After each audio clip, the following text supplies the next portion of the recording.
Satu jeritan memecah kesunyian. Siti Aisyah binti Rahman, isteri kepada Ahmad, rebah di tengah halaman sambil meraung pilu. "Ya Allah, suami saya dah mati." Orang ramai bergegas keluar. Ada yang menelpon polis, manakala yang lain hanya berdiri kaku tergamam. Manakala di dalam rumah, bersebelahan reban ayam yang usang, terpapar satu pemandangan yang mengerikan. Mayat Ahmad terbaring kaku di atas lantai simen yang sejuk. Posisinya aneh. Sekeping papan lapis yang menutupi sebahagian badannya tidak mampu menyembunyikan kesan darah yang telah kering. Kedua-dua tangannya lurus dan kaku, seolah-olah mangsa tidak sempat melawan. Tiada tanda pergulutan, tiada percikan darah, hanya sunyi sepi yang menakutkan.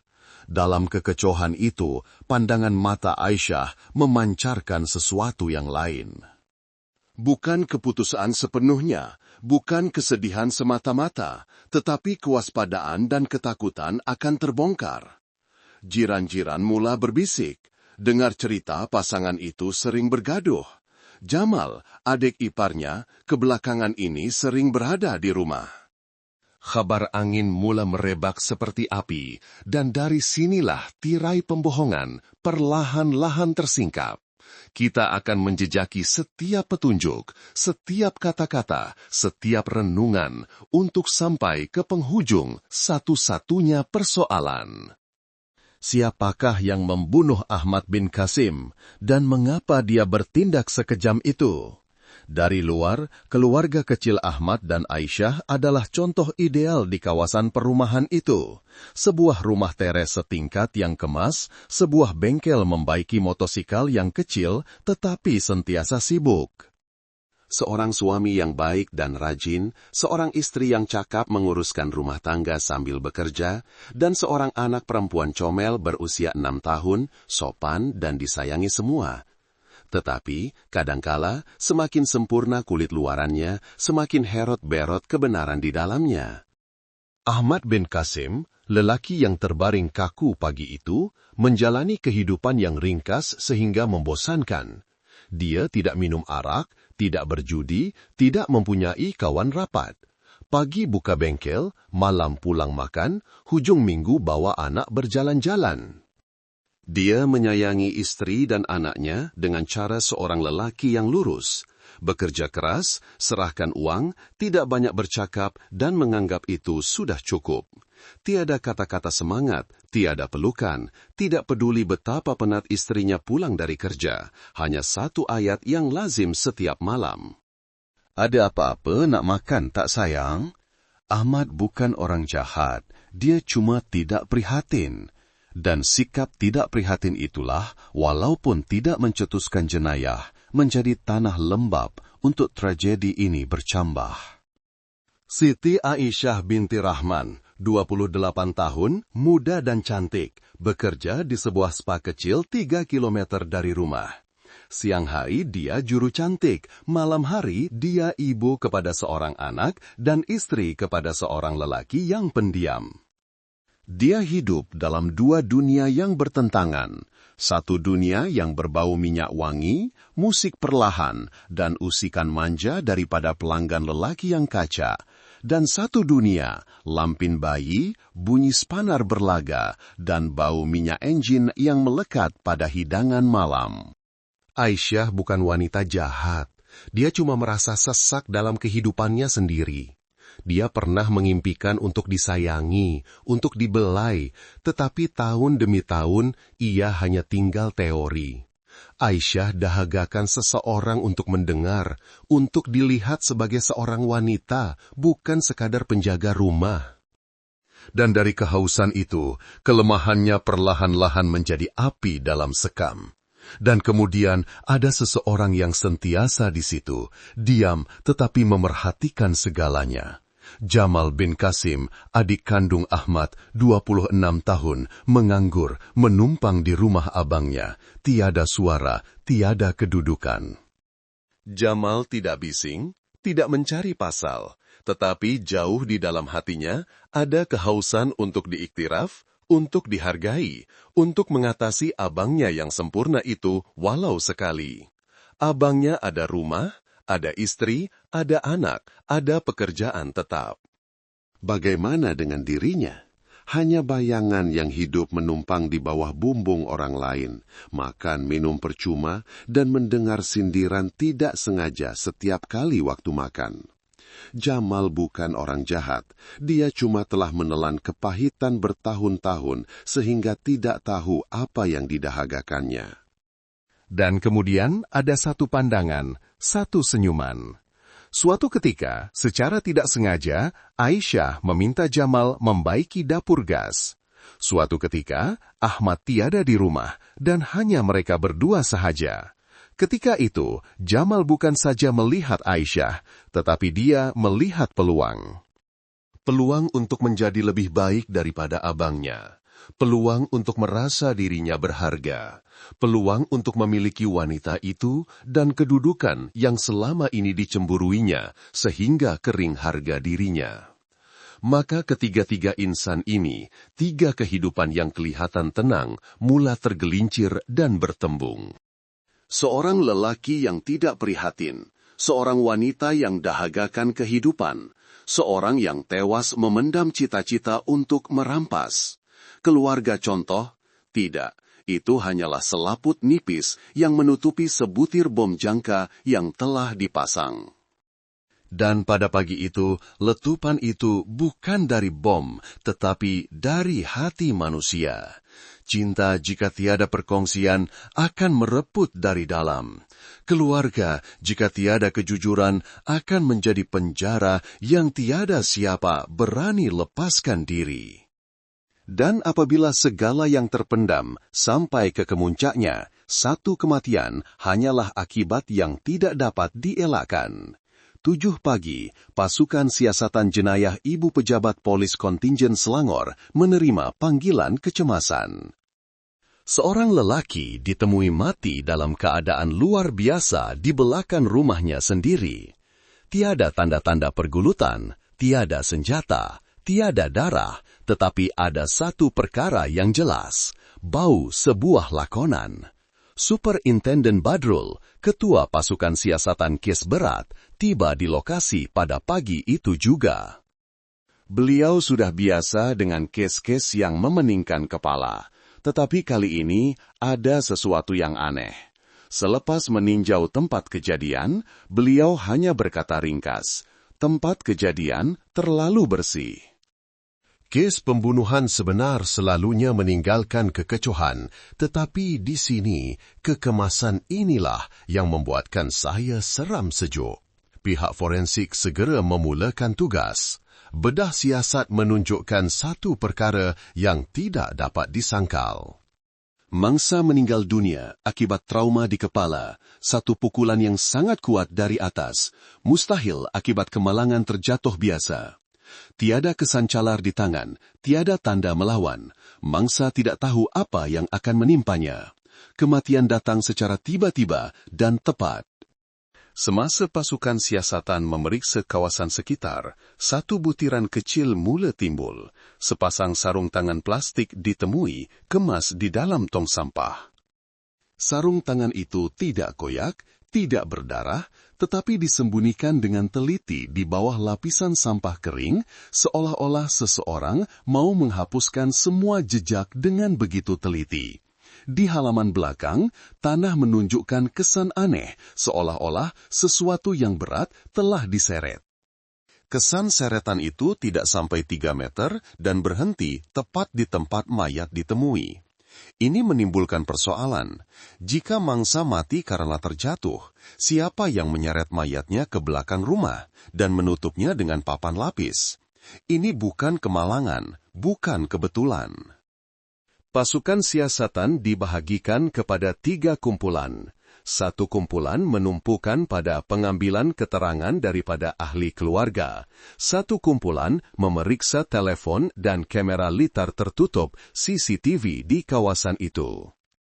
Satu lagi kumpulan mengumpul semua bahan bukti di tempat kejadian, dari sarung tangan, papan lapis, hingga kekesan di atas lantai simen.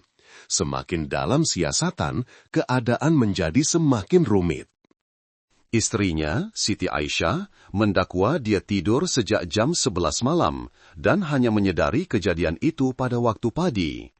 Adik iparnya, Jamal, mengesahkan dia tidur di bilik hadapan dan tidak mendengar sebarang bunyi yang aneh.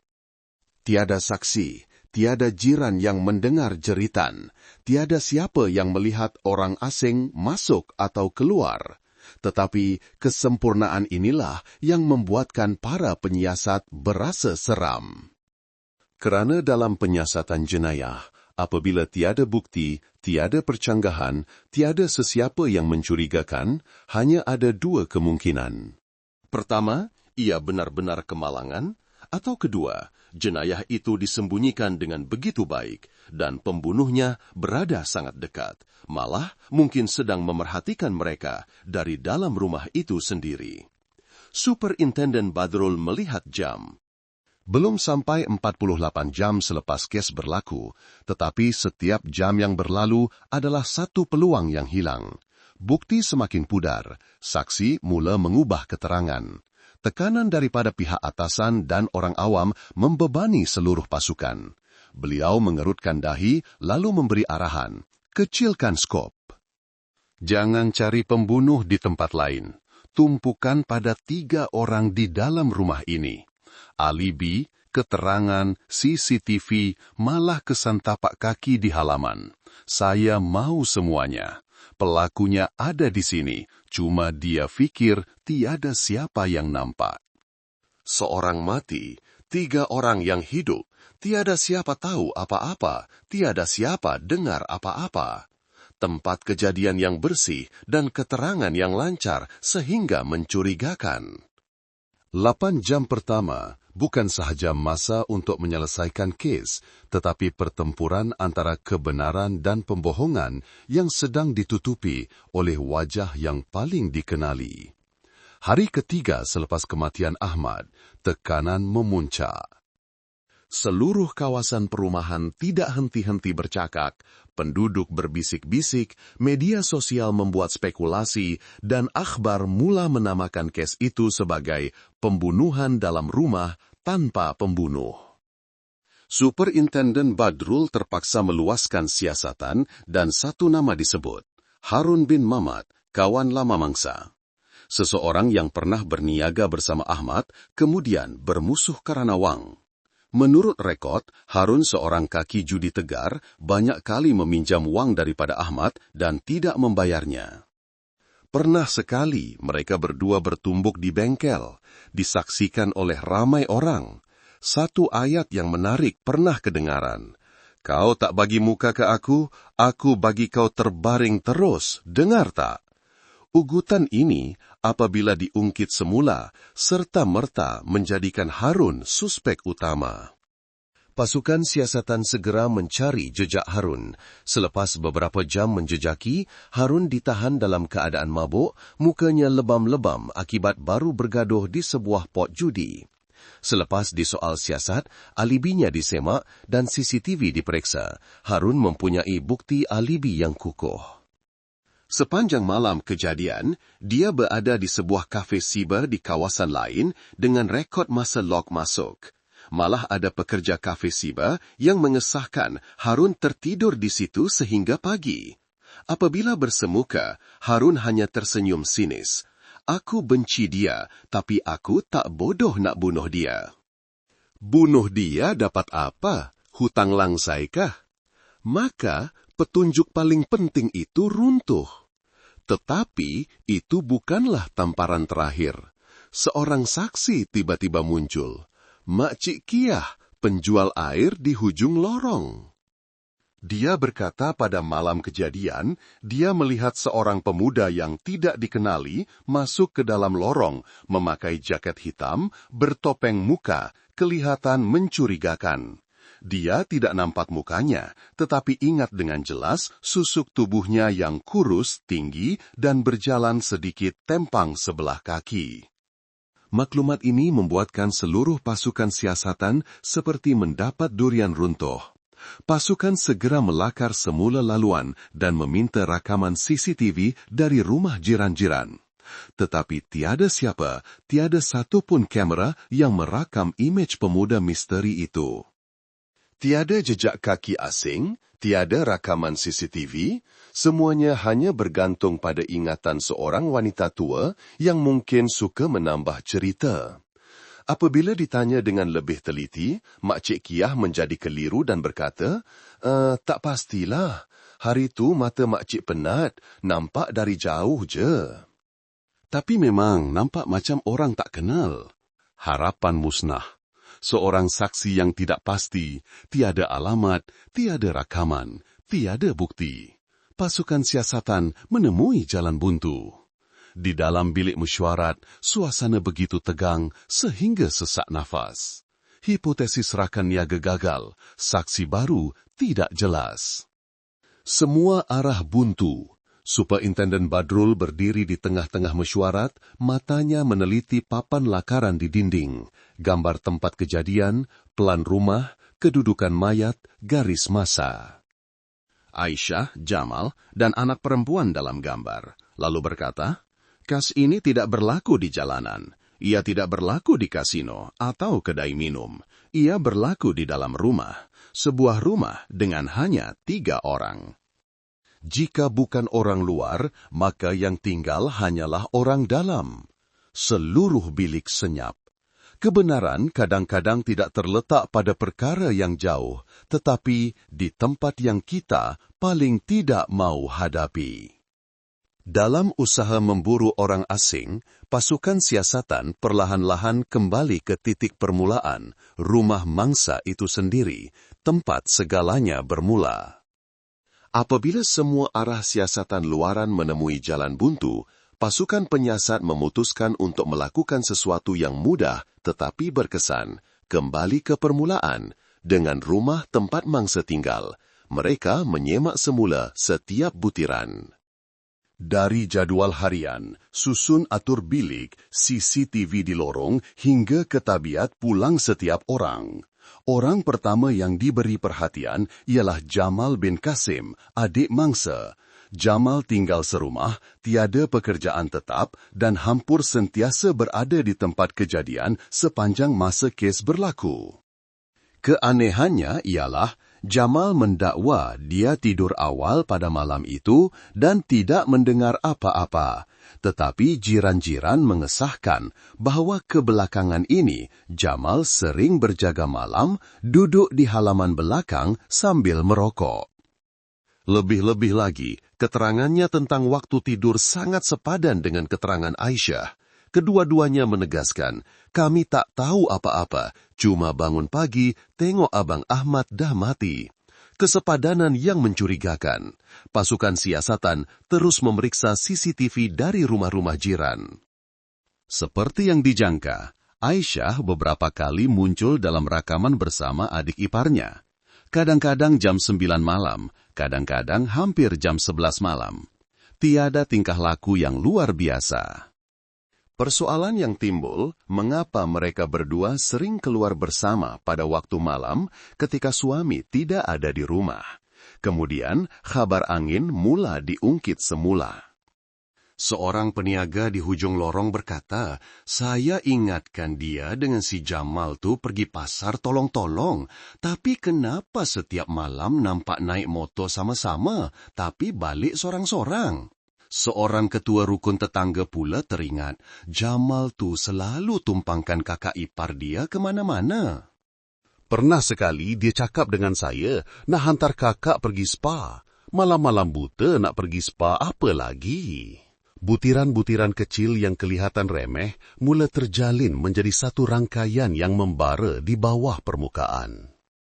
Pada ketika ini, Superintenden Badrul membuat keputusan tegas. Kita tidak lagi menyiasat untuk mencari pembunuh, tetapi seolah-olah kita sedang mencari satu perhubungan, dan dalam perhubungan itu ada jejak jenayah. Pasukan siasatan mula membina semula jadual terperinci setiap orang di dalam rumah itu, hari demi hari, jam demi jam. Mereka menemui sesuatu yang aneh. Tepat pada malam kejadian, Ahmad berada di rumah sehingga jam 11.30 malam. Aisyah pulang kira-kira 10 minit kemudian dan Jamal telah mematikan telefon bimbitnya dari jam 10 malam sehingga pagi. Dalam masyarakat di mana semua orang terikat dengan telefon, tindakan mematikan telefon sepanjang malam tepat pada malam kejadian mustahil satu kebetulan.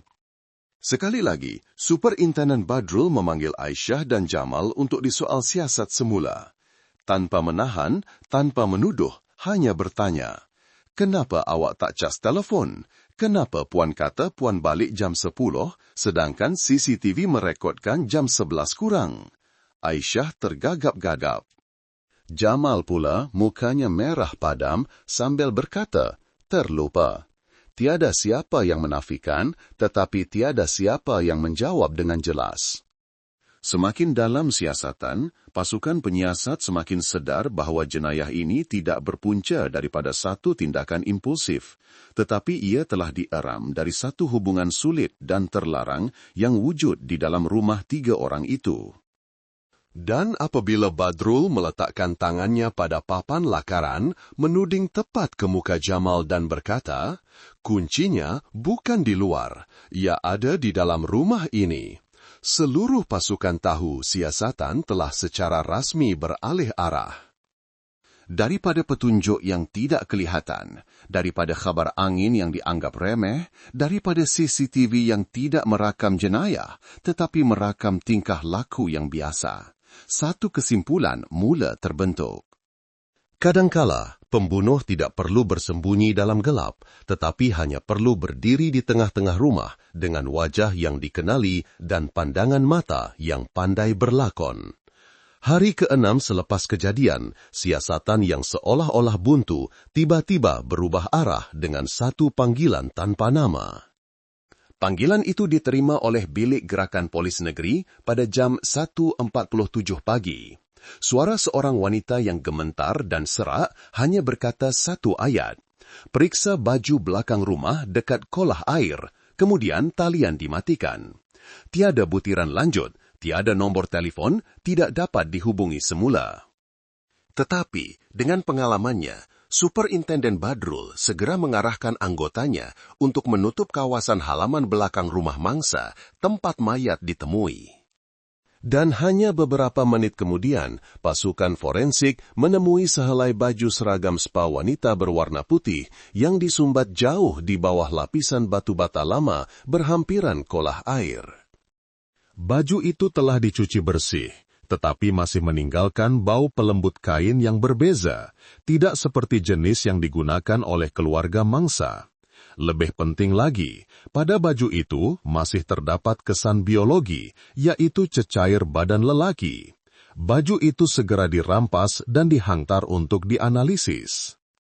Sementara menunggu keputusan, pasukan siasatan memeriksa kawasan sekitar. Sekeping kertas yang renyuk ditemui di celah batu bata. Tulisan tangan yang pudar tetapi masih boleh dibaca. "Kalau jadi apa-apa, jangan sebut nama abang." Tidak jelas tulisan siapa, tetapi kandungannya sangat jelas. Satu pesanan awal untuk situasi yang tidak dijangka. Pukulan maut datang dari unit forensik digital. Selepas memulihkan data dari telepon bimbit Aisyah yang disangka telah dipadam bersih, mereka menemui satu mesej yang telah dipadam. "Sayang, turun belakang ya." Masa dihantar 11.47 malam, tepat 10 menit sebelum mangsa dianggarkan meninggal dunia. Dan pengirimnya, Jamal bin Qasim. Digabungkan dengan data sejarah rangkaian, pada masa itu, telefon Aisyah masih dihidupkan, manakala telefon Jamal telah dimatikan seminit sebelumnya. Pasukan siasatan mengadakan mesyuarat tergempar. Bukti fizikal, baju spa dengan kesan biologi lelaki, nota dengan pesanan untuk menyembunyikan sesuatu, kesan seretan berhampiran kolah air yang sepadan dengan lokasi baju disembunyikan. Bukti digital, mesej yang dipadam pada waktu kritikal, Telepon yang dimatikan secara sengaja. Semuanya menuju ke satu titik. Ini bukan kemalangan, tetapi satu konspirasi yang dirancang dan sekurang-kurangnya melibatkan subahat 2 orang. Petang itu juga, arahan untuk menahan Aisyah dan Jamal dikeluarkan.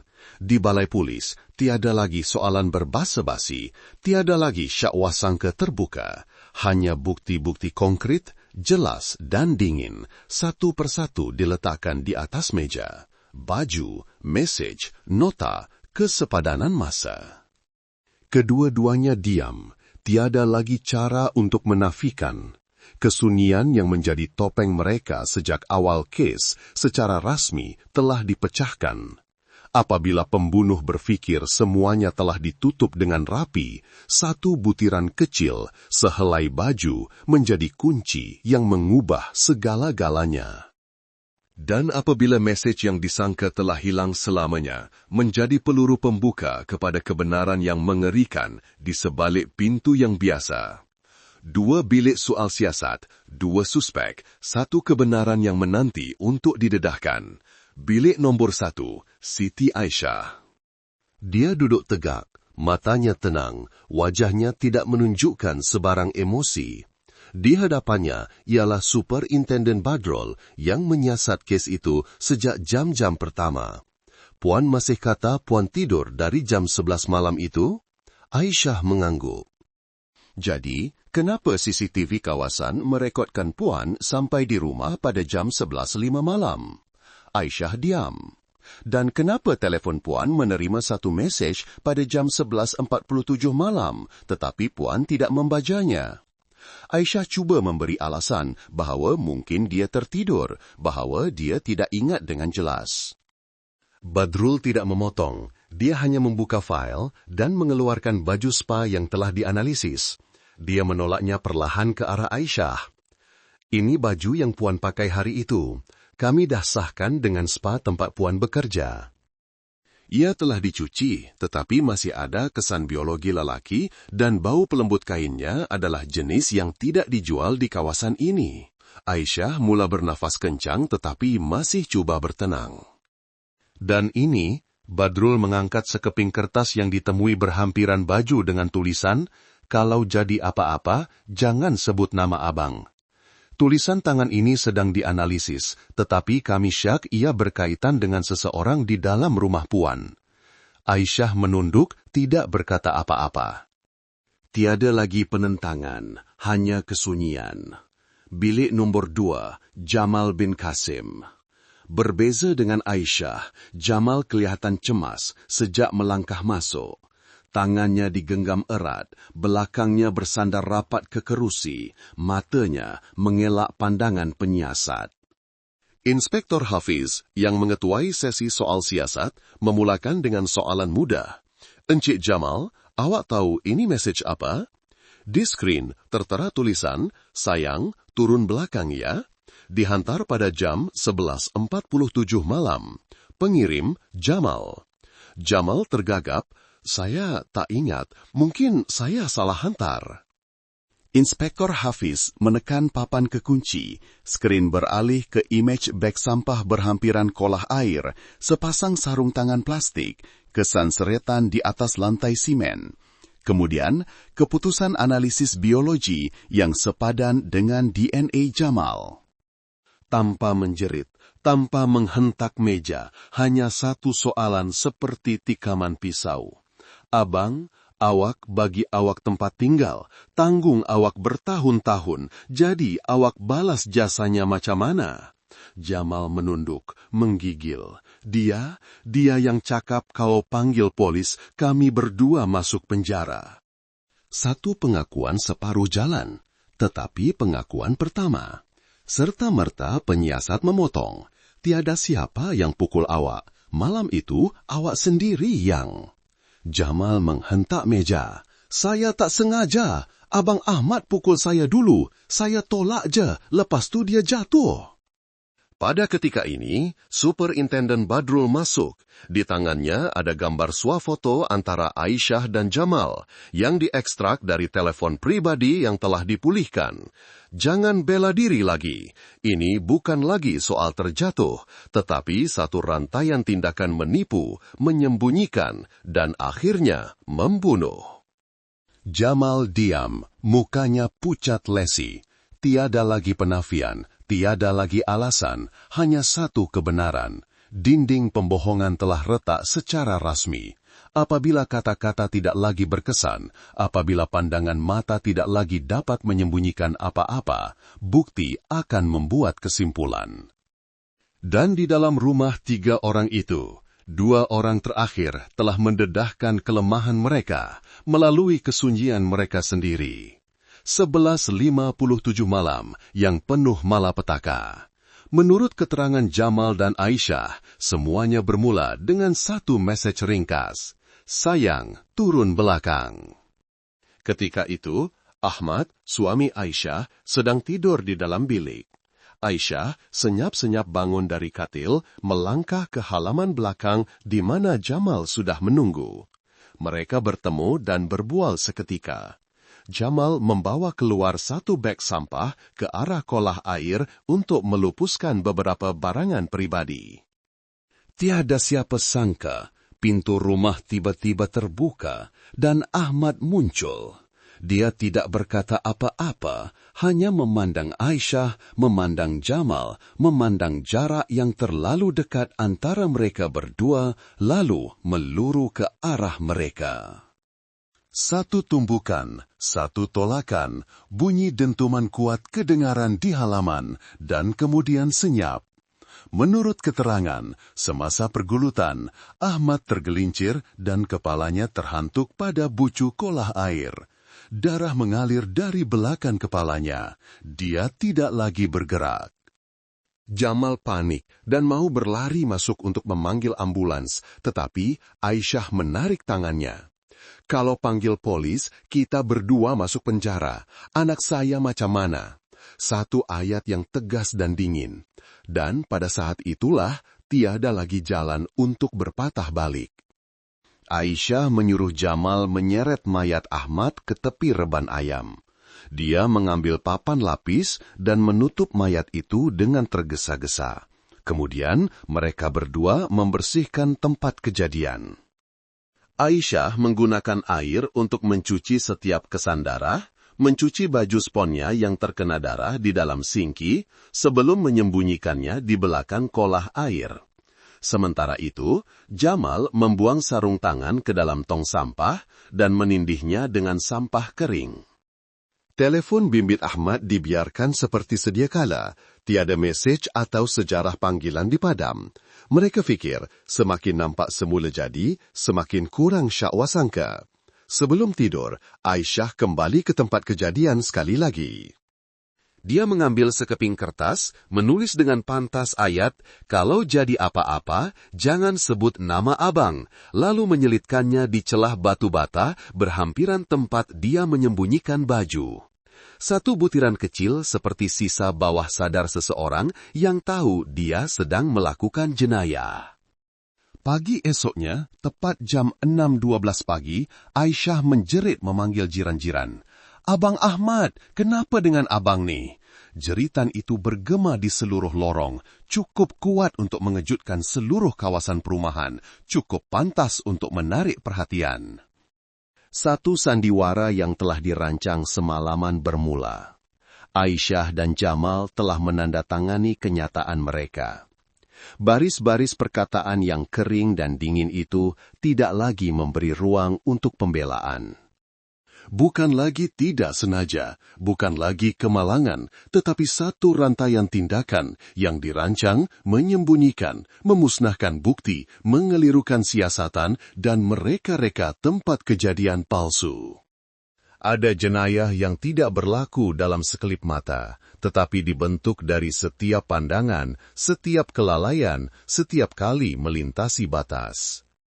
Dan apabila kebenaran terdedah, barulah orang sedar bahawa syaitan kadang-kadang tidak bertanduk, tidak bertaring, tetapi memakai pakaian isteri, dipanggil adik ipar, dan tinggal di dalam rumah yang dipanggil syurga. Perbicaraan dibuka pada suatu pagi pertengahan bulan September. Bilik mahkamah sesak dengan orang ramai. Keluarga kedua-dua belah pihak hadir. Ada yang menangis, ramai yang menunduk, tetapi pandangan penuh kebencian tertumpu ke arah kandang tertuduh. Siti Aisyah dan Jamal bin Kasim masuk diiringi bisikan dingin. Tiada siapa lagi mengenali wajah kakak ipar dan adik ipar seperti dahulu. Yang tinggal hanyalah dua pembunuh yang bersubahat menanti penghakiman terkahir daripada keadilan. Hakim yang bersidang mengisytiharkan, tindakan tertuduh bukan sahaja meragut nyawa seorang manusia, tetapi juga merupakan kerusakan moral yang serius dalam masyarakat. Ia mencemarkan institusi keluarga yang sepatutnya menjadi tempat paling suci. Seluruh proses siasatan dibacakan semula dengan jelas. Perbuatan membunuh yang terancang, mereka-reka tempat kejadian palsu, menyembunyikan dan melupuskan bukti, menghalang proses siasatan dan tidak menunjukkan keinsafan. Pihak pendakwaan menyimpulkan bahawa ini adalah jenayah yang sangat serius dilakukan sehingga ke akhirnya dan perlu dihapuskan secara kekal dari masyarakat. Mahkamah berhenti untuk bermesyuarat dan hanya selepas 40 minit hukuman dijatuhkan. Mahkamah dengan ini menjatuhkan hukuman mati ke atas tertuduh Siti Aisyah binti Rahman. Mahkamah juga menjatuhkan hukuman mati ke atas tertuduh Jamal bin Kasim. Dua hukuman yang diucapkan dengan lantang bergema. Tiada air mata, tiada raungan, hanya satu kekosongan yang berat sehingga menyesakkan nafas. Sebuah syurga yang dibina di atas pembohongan akan menjadi tempat kejadian jenayah. Pengkhianatan apabila melampaui batas bukan lagi satu kesilapan, tetapi satu jenayah yang perlu dibayar dengan nyawa. Selepas hukuman mati dijatuhkan ke atas kedua-dua tertuduh, rumah kecil di lorong di Kajang itu ditutup dan dimeterai. Langsirnya masih terpasang, papan tanda bengkel yang usang masih tergantung, tetapi diselaputi habuk, tiada lagi bunyi sepanar, tiada lagi suara anak kecil memanggil ayah. Anak perempuan Ahmad dan Aisyah dijaga oleh datuk dan nenek sebelah ibunya. Budak perempuan berusia 6 tahun itu membawa beg galas kecil, tangannya yang sebelah lagi menggenggam erat tangan neneknya yang berkedut. Pada hari dia pergi, dia menoleh ke belakang melihat rumah itu buat kali terakhir. Tempat yang pernah menjadi tempat pulangnya setiap petang, kini hanyalah sebuah pintu yang terkunci sunyi. Sebuah syurga yang tidak lagi berpenghuni. Di tangan neneknya ada sekeping borang permohonan untuk menukar nama keluarga cucunya, bukan untuk melupakan, tetapi untuk memberi peluang kepada budak itu membesar tanpa menanggung bayangan dosa ibunya. Pemanggil tanpa nama itu juga telah dikenali. Seorang wanita tua yang tinggal di hujung lorong. Pada malam itu, dia terdengar bunyi pertengkaran dan bunyi aneh dari halaman belakang rumah Ahmad. Tetapi dia diam karena takut akan balas dendam, takut terlibat dalam masalah. 6 hari berlalu, kesunyian itu menjadi beban dan akhirnya hanya dengan satu panggilan di tengah malam segalanya terbongkar. Satu tindakan kecil tetapi cukup untuk menamatkan satu jenayah besar. Rumah lama itu kini ditumbuhi rumput liar, lumut menutupi anak tangga. Tiada siapa yang masuk, tiada siapa yang membersihkan. Sebuah keluarga yang pernah penuh dengan gelak tawa hancur dalam kesunyian. Sebuah rumah dibina dengan batu bata, tetapi sebuah syurga mesti dibina dengan cinta, kesetiaan, dan kepercayaan. Apabila kepercayaan hancur, rumah akan menjadi kotak tertutup di mana jenayah membesar dalam kegelapan. Persoalan terakhir yang ditinggalkan untuk kita semua. Dalam cerita ini, siapakah yang paling malang? Lelaki yang mati dibunuh secara tidak adil, anak yang kehilangan kedua ibu bapanya, atau jiran-jiran yang terpaksa hidup selamanya dengan trauma bahwa jenayah telah berlaku betul-betul di sebelah rumah mereka, di dalam rumah yang disangka paling aman. Kawan-kawan semua dari mana? Coba komen sikit. Apa pendapat Anda tentang cerita kali ini? Saya doakan semoga Anda semua sentiasa sehat, selamat, dan berada dalam lindungan Tuhan. Dan kalau Anda ada kisah atau pengalaman menarik, jangan malu-malu untuk kongsi bersama kami di ruangan komen di bawah. Kami suka membacanya.